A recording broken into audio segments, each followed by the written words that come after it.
Okay. So I'm recording now. I'm going to go over the final project proposal and creating the sketch. Feel free to interrupt me if you have any questions as I'm going over it. So for the proposal, the sketch is just a presentation. And so it's going to be similar to like a PowerPoint slideshow, but we're going to use P5. So we're going to go over, we're going to use the buttons that we learned how to make on Monday. And we're just going to add some stuff into the sketch. For your final project, you have a lot of options. You can choose one of the sketches that you've made for a previous assignment, and you can elaborate on that.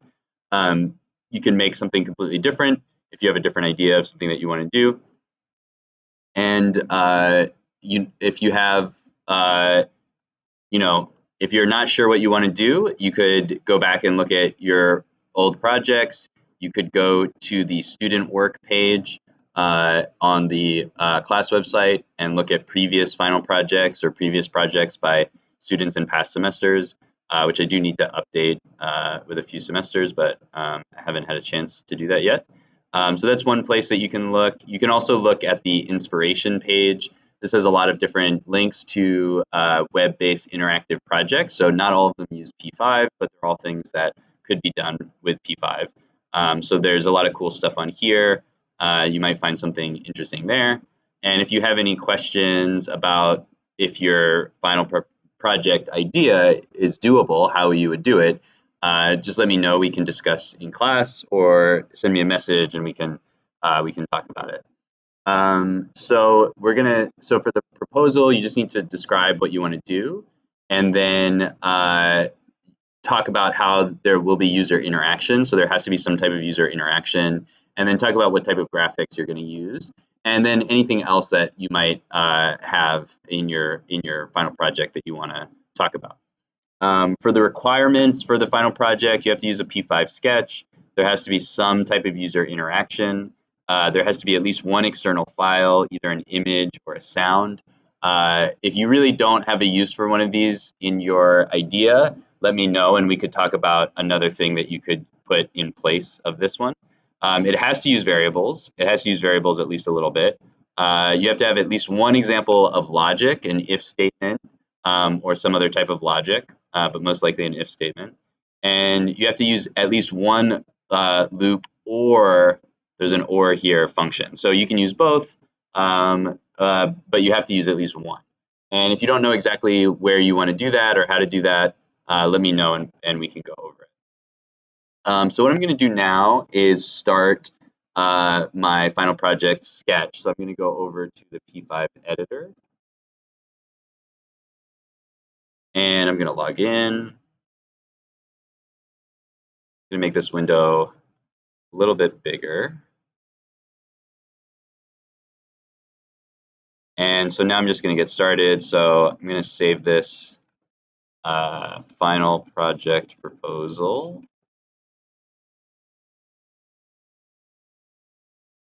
And as usual, I'm going to start with a comment. And so this is my final project proposal. And I'll put the dates. And so what I'm going to do is just go over how to create. I'm going to make like a very simple slideshow to show the slides in our final project. So we'll have a next button and a previous button, and we'll show different slides based on a state. And so this is really review. Everything I'm going to do in here is something that we've done in previous classes.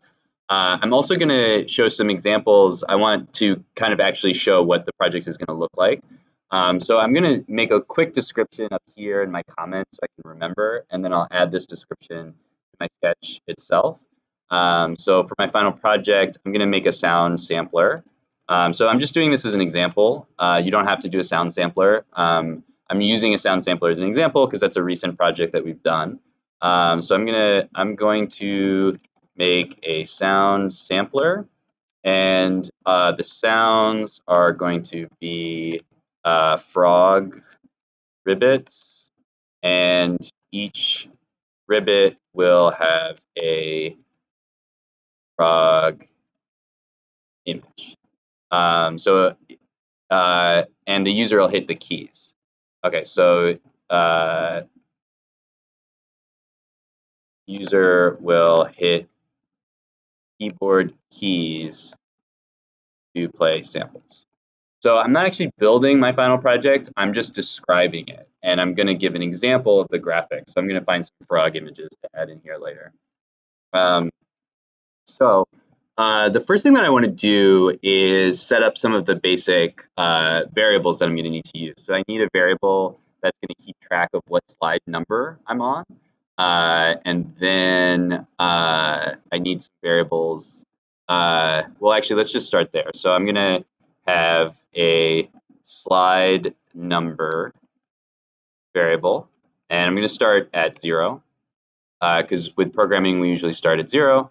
And then I'm going to have a number of slides. So I'm going to have num slides, or let's call this total slides. That'll be a little more obvious what that means. And so I need, let's see, I need at least one slide for the description, one for the sounds, one for the keyboard part, and then for the image. So that's 4 slides, and then I'll have a 5th slide that's just the intro with my name on it. So I'm going to have total slides equals 5. And so what I'm going to do is when I click on the button for next or previous, it's going to either go up by 1 or down by 1. So let's, and then for each slide, I'm going to show different information. So to start, let's build our first slide. And you guys don't have to code this from scratch. I'm going to obviously share this code when I'm done, so you can just fill in your own content. So I'm going to make my canvas a little bit bigger so I can have more room for information. I'm going to do 800 by 600. So let's stretch this out a little bit. Okay, so that's a pretty good size there. And so then I'm just going to start with my first slide. I'm going to say if slide equals 0. So I'm just testing to see, and I want to use slide number here, actually. Let's change that to slide number.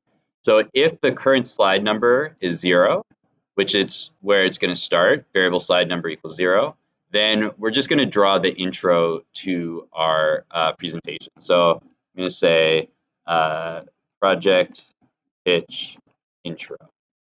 And so I'm going to put some text here, and I'm going to put my name. So I'll start with the text. So I'm going to say text, my final project. And you can come up with a more clever name if you want to. And I'm just going to put this text directly in the middle of the screen. So I'll put it at width over 2 for X and height over 2 for Y. It's a little bit hard to see. I'm going to turn my text size down just a little bit to make that easier to see. And I'll just move this over. Okay, so we'll just do it like that. Okay. Okay, so there we see my final project. We need to make this look a little bit better. So let's increase the text size. Say it's like 100. And let's change the text align to center. So we just know everything is going to be centered. Okay, so that's actually probably too big. So let's make that a little bit smaller. I'll do like 60. And so there's my title. And now I want to do a byline under this. So I'm going to say text by Owen Roberts. And I'll put this in the middle as well, width over 2. But I'm going to move it down a little bit on the Y value. So I'm going to say height over 2 plus 100 to move it down. And I'm going to make my byline a little bit smaller. So I'll say text size is 20. Okay, there's my first slide. So we can see now if my slide number equals 0, this is the slide that we're going to see, my final project and by Owen Roberts. So we're creating essentially our own little PowerPoint slideshow with this sketch. Okay, so now we have to build some logic so we can change the slide. So, well, actually, we can finish. So our next slide, we can say else if slide number equals 1. Okay, so if we want to test our slides, I can just change this number up here. So if I say slide number equals 1, then we don't see anything here because there's nothing inside of this statement. So we have to design our slide number 1. So we can use the slide number, we can actually change the value as we're building it to see our current slide, and we'll set it back to 0 when we're done, so our slideshow will start on the first slide. Okay, so else, our slide number, so this is where I'm going to have a description of the project. This is going to be mostly text, but you could do different things here. You could add images or do whatever you want here. So for my description, I'm going to say text size, I'll stick with 20, and I'm going to do this one aligned to the left because there's going to be a little more content, but I'll still center it vertically. Or actually, I don't think I need to. Let's just try left and then see how it looks. And I'm going to add a little description. So I'm going to say text, and then my description is going to be pretty long, so I may put this in a string somewhere else so it doesn't take up too much space here. So I'm going to say description. I'll make this a variable in a second. And I'll put this at like 100, 100 in the top left corner. We'll see what that looks like in a second. So this description is going to be pretty long. I'm going to come up here and I'm going to put it in a variable so it's not taking up space in my main logic. So for my description, I'm going to say I want to make a sound sampler. So I'm going to say I'm going to continue working with my sound sampler project. And I'm going to add frog sounds and images. Okay, so it's a pretty simple description. If you have more stuff going on, obviously you can add more to that. And let's give this a little title as well. So I'll stick with text align left, but let's make a bigger title above this. Oops. So for this one, we'll say text size is 20. And then for the title, so we'll say for the text, the title for this one is description. And we'll put this above our main text. And we'll say the text size is maybe like 40, like twice as big. Okay, so we have to fix this a little bit, but it's starting to look good. So let's move our description down to 200. And then we don't want it to be, we want it to be aligned in the same place. So that looks good. And then we don't want it to go over the end of the page. So let's give this a width. Let's try 400. I think that should be fine. Actually, we can go a little bit more than that. We can do 500. Okay. So this is a pretty boring slide, but it gets the information across. I'm going to work with my sound sampler. I'm going to add frog sounds and image. We can actually make this text a little bit bigger if we want to. And I think the description we can actually go bigger as well. Okay, there we go. So a pretty boring slide, but we're just getting started.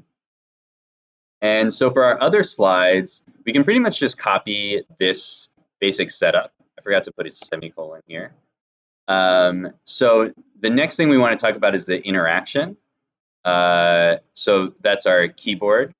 So I'm going to make another string here called interaction, where I describe the interaction. That's what I'll use in my next slide. So for the interaction, I'm going to say the user will hit keys on the keyboard to trigger different sounds, and frog visuals. Okay. So again, pretty simple description, but this gets it across. This might sound really obvious because we just worked on something like this, but it's a good thing to sort of get into the practice of describing your projects, because when you're applying for a job, when you're pitching something to your team at work, you're going to have to be good at explaining what it's going to look like and what it's going to do. So even if it sounds really obvious, we have to be very clear about what's happening. So that's our next slide, which is slide number 2.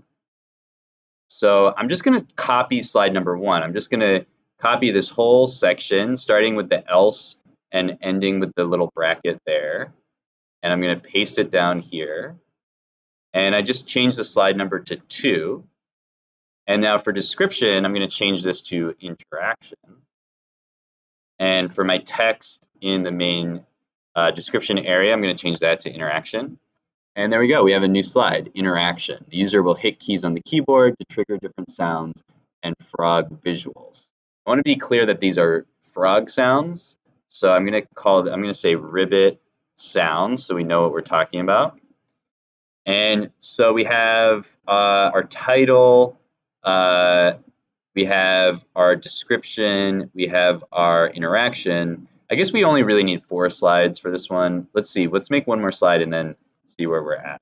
So I'm going to paste this again, and this is going to be my visuals. And so for my visuals, I could describe the visuals, but I want to actually show some visuals as well. So there has to be at least some visible stuff so we can see what the visuals look like. That could be, like I could just like draw a frog with P5 here, or I could put an image here. So let's see. So for my visuals, I'm going to say the visuals will consist of P5 shapes that look like frogs and images of frogs.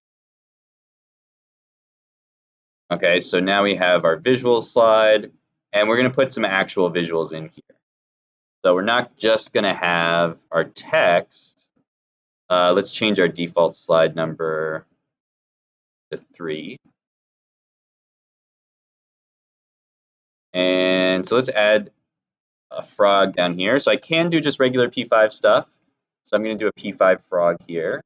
So let's do a fill that's green. And let's do no stroke. And let's draw an ellipse. I'll put this at like 300. Or let's put this at x is 200, y is, let's do it down a little bit, 400. And width is 200, height is 100. Okay. And now we have to make sure our fill is black before we get here. So I'm going to go all the way up here and just say fill is 0. So our text will be black. And so let's go back to our P5 frog. So I've got a face for the frog. Let's give it a couple eyes. So I'll change the fill to, what color are frog's eyes? Let's see. Let's Google frog. Maybe yellow? What? I'm thinking of yellow. Yellow? Okay, red too. Oh yeah, they are like kind of orange or yellow. Yeah. Okay, good point. I'm going to turn the volume up a little bit. Okay. So yeah, actually it's good to look at some frog eyes. So this one's pretty good. Let's see if we can make that. So we're going to do orange. Oh wait, here we go. So I'm going to do fill as orange. And I'm going to do an ellipse. We'll do 200 minus, let's say 20 and 400. And we'll do the height is like 40 and the width is like, or sorry, width is like 30, height is like 40. How does that look? That's pretty good. I think maybe move it over a little bit more. So we'll do 200 minus 30. Okay, good enough. I feel like it's more like, I think there's like a dark orange. Let's see. That's not really that different. I'll just use a color picker. It's like more over here. Oops.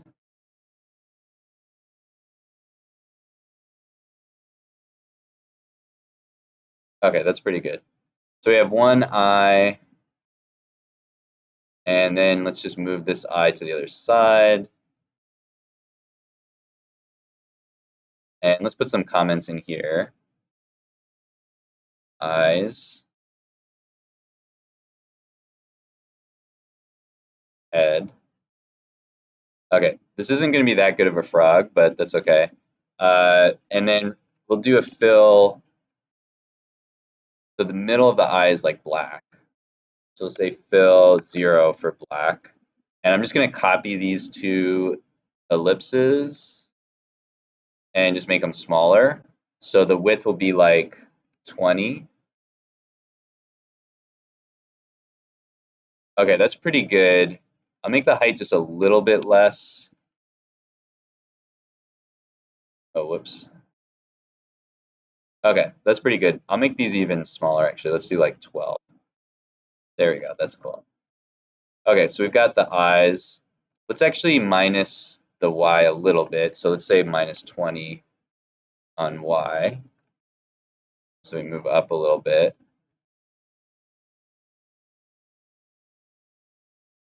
Okay, and then I'm going to put a pink tongue. So say fill, do hot pink, and I'll do a rectangle first. So I'll start at 200 and like 450-ish, and let's make it like 40 pixels by 10 pixels. Okay, too far down. Do 400. Okay, let's do 420. Okay, and let's do rounded corners. And I'll put a little circle at the end for him to capture stuff. So X is 200, but then we have to move over 40 for the width of the rectangle. Same Y, 420. Make it a little wider, so we'll do 20 by 20. And we got to move it down a little bit, 430. Oh. Okay, so that's my P5 frog. So I can do the graphics like that, but I could also just do an image. So if I want to use an image, I can go to Creative Commons on Google and find a cool frog image. This one's pretty good. So let's download this one. And I'm going to save a link to this. I'll put this up in my comments.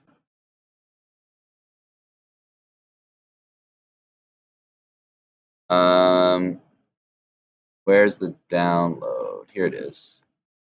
Okay, so let's download a small copy of this little frog guy.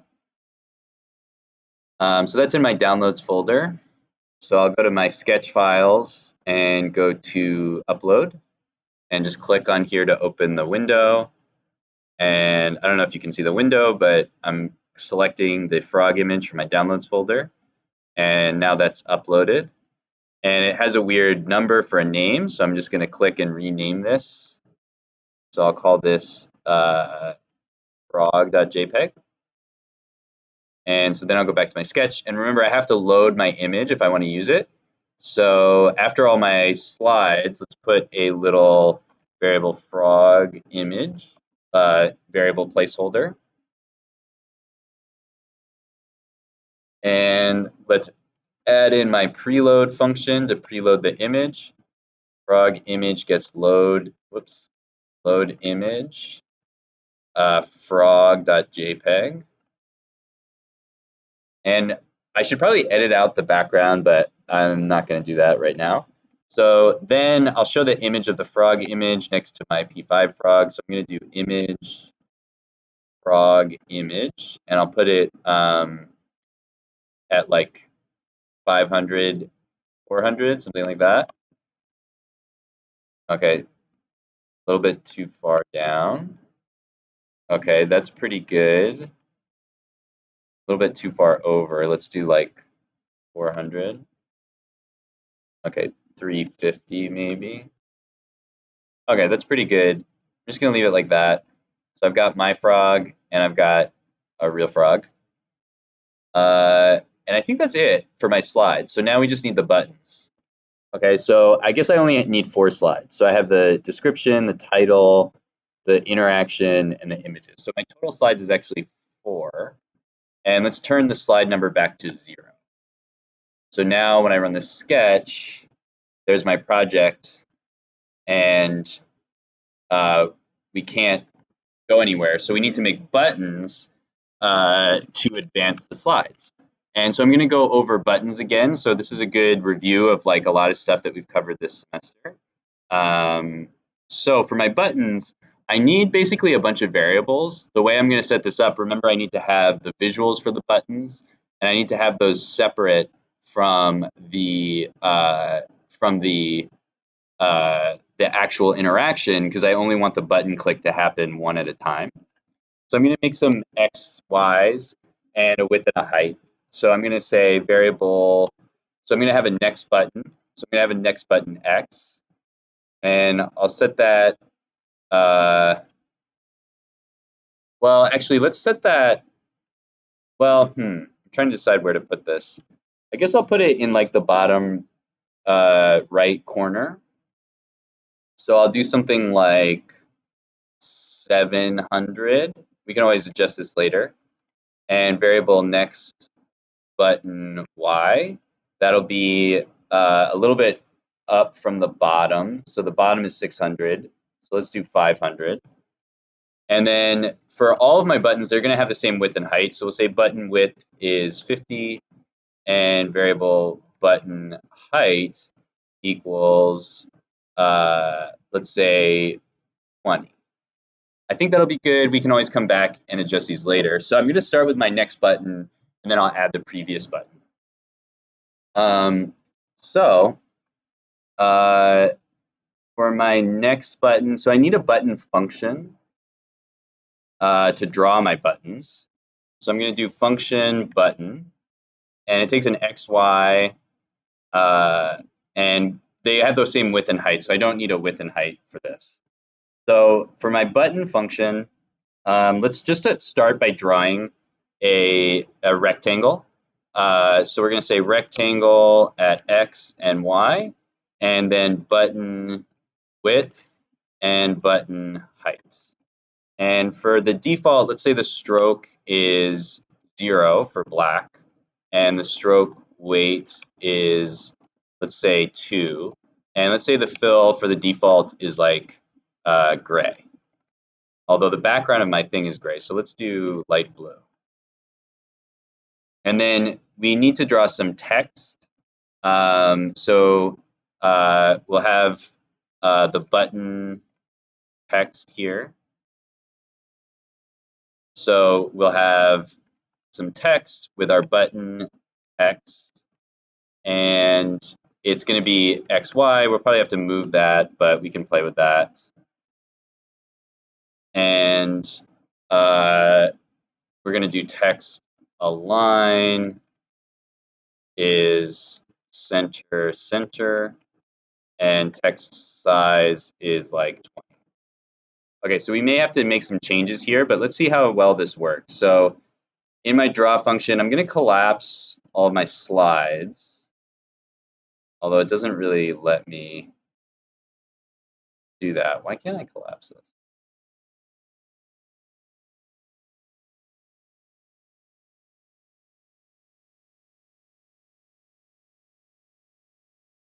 Okay, it's not really letting me collapse my slides the way I want to, so I'm just going to ignore that. So let's just come down to the bottom of the draw section, and we're going to draw our buttons. So I'm going to say draw buttons. And so we have two buttons. So we have button 1 is next button X is the X position, next button Y is the Y position, and the text is just next. Okay, so now we can see our first button. That looks pretty good actually for a first try. And let's actually put the text at the beginning, because I think that makes more sense. So I'm going to move the text over here so it becomes the first argument for my button. So I'll just move the button text back here, and then it goes XY. So by having this function, I can draw two buttons that look the same with one bit of code. So for my next button, I'm going to say prev. And you know what, actually, I don't really need variables for this because, oh no, I do, because I'm going to need them for my interaction later. So let's make some XY for our previous button. So we'll say variable prev button X. And so we're going to put this on the other side. So we'll just say it like X is 100. And variable prev button Y, we'll do the same Y, so 500. And so now if I go back to my draw function, I'm going to scroll all the way down here. So I have button next, button previous, and so I have prev button X, prev button Y. Okay, so there we go. I have the next button over here and the previous button down here. So I need to fix the design a little bit. I'm going to move them both down a little bit. So let's set the Y to like 550.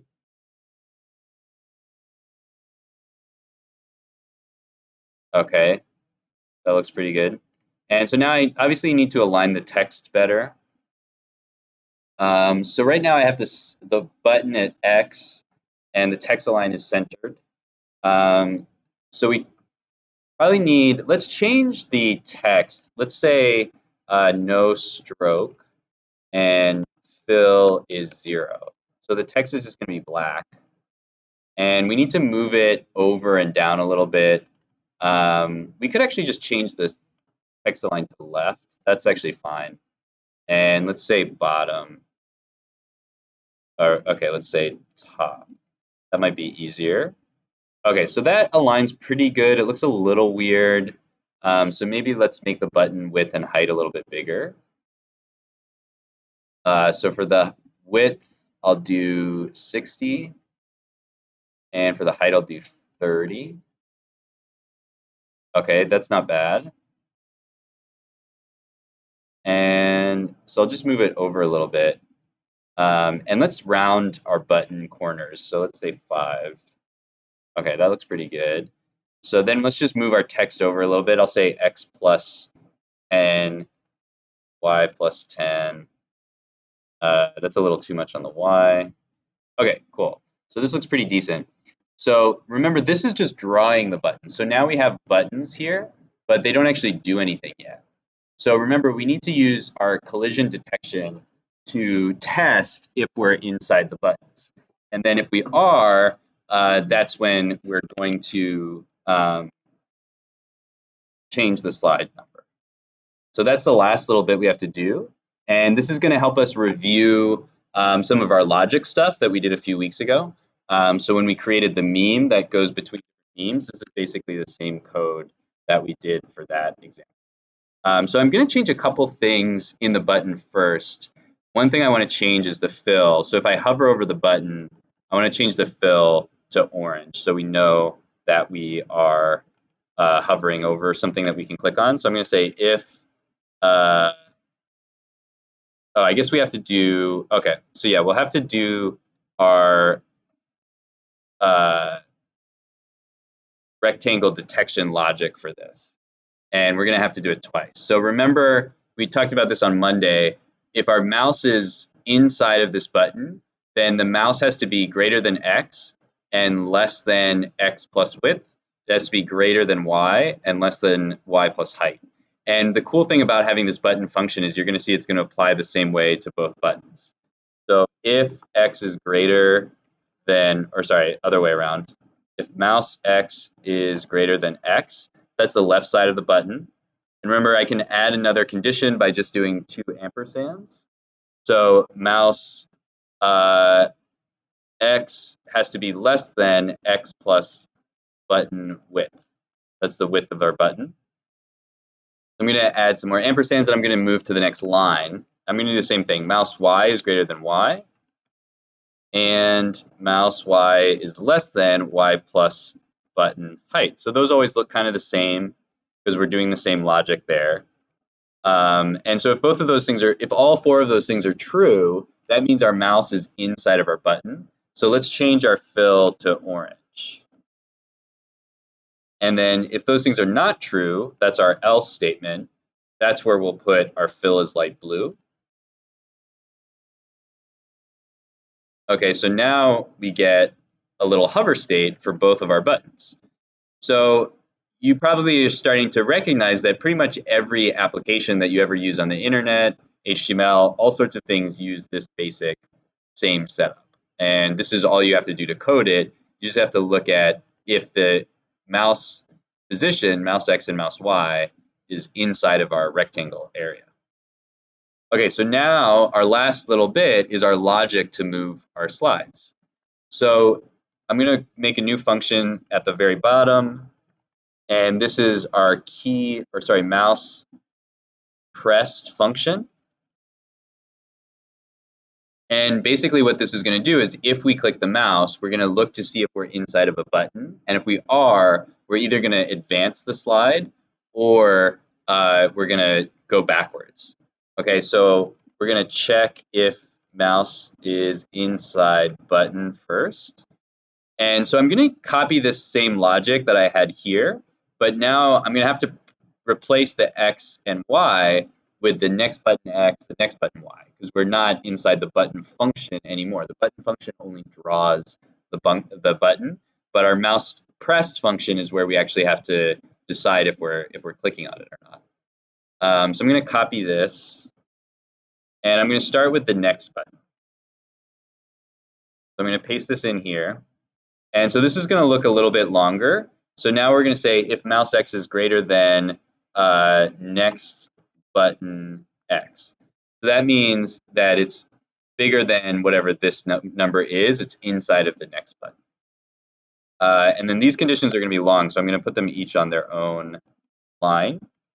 Next button X, I just replace that there. And then same thing on the Y.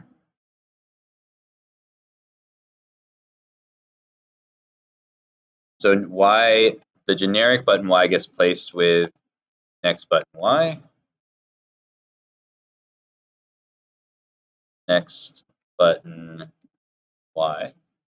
And so if we're going next, we want to increase our slide number. So we're going to say slide number plus plus. So we're going to say add 1 to the slide number. There's one problem with this that we're going to see in a second, so we'll fix it in a second. So here's my project. If I click the next button, there we go. There's my second slide, and my next slide, and my last slide. But now the problem is I can go past the last slide. So I have to add another condition here. I don't want to increase the slide unless my slide number, sorry, I have a lot of code now. Let's collapse this stuff. Okay, so my slide number has to be less than the total slides. If it's not less than the total slides, we don't want to keep going. So I can add another condition here. I just put another ampersand and I say slide number is less than total slides. If that's true, then we can keep going. If it's not true, although now it looks like, wait, slide number, total slides. Oh, because we started at 0. Okay, yeah. So we actually have to do total slides minus 1. Since we're starting to count at 0, we have to account for that. So 1, 2, 3. Okay, now the next button doesn't work anymore. So we can prevent our slides from going too far. Okay, so we're almost done. We just have to add the previous button. And it's almost exactly the same, so I'm going to just copy this code. I'm going to copy all this code and paste it down here. And I just have to change next to previous. It works exactly the same way. So this is previous. This is previous. This is previous. And then I have to switch one thing.